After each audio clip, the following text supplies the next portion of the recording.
چند ماه اخیر نزد دکان کلاهفروشی بختیار سرآدم است. دقت میزوجان را سرپوش‌های کافکازی او جلب می‌کنند. پاپاخا یا سرپوشی که چمپیون UFC حبیب نورمگامدوف زمانی به سبقت برآمدنش به سر می‌کند.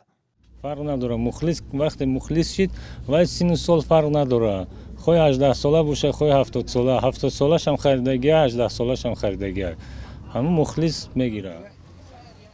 برای بختیار این سرپوش‌ها را از داغستان می‌آورند و میگوید توجه جوانان تاجیک بعد سبقت اخیر حبیب با رزمنده ایرلندی کنور مکگرگور بیشتر شده است.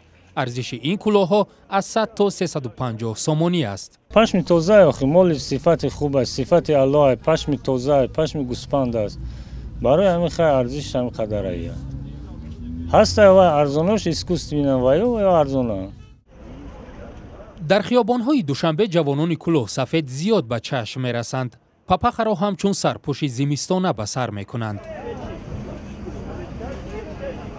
کریم جان امروز برای خریدن سرپوش آمده است. از انواع گوناگونی کلاه‌ها او تنها به پاپاخا توجه دارد. کریم جان می‌خواهد از دوستانش خفا نماند. خیلی ما اومدیم برای خریدن این شبکه، نه برای زیبایی، ما برای که مخلصان حبیب نورمگامدوف هستیم.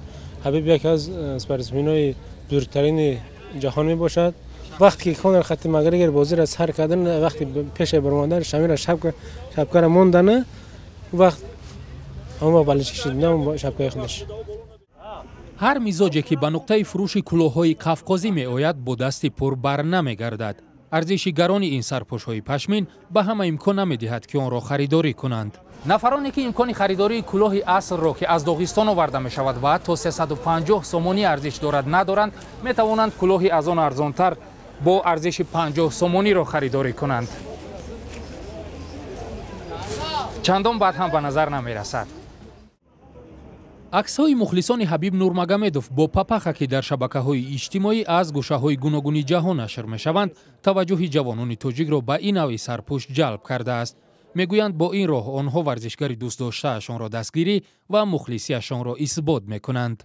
خیلی که فوتبالیست‌ها مایک‌هاشون مخلصاشون می‌خرن می‌پوشن، ما هم خیلی مخلصی حبیبیم، ما هم شبکه‌هاشون رو خریدیم می‌پوشیم.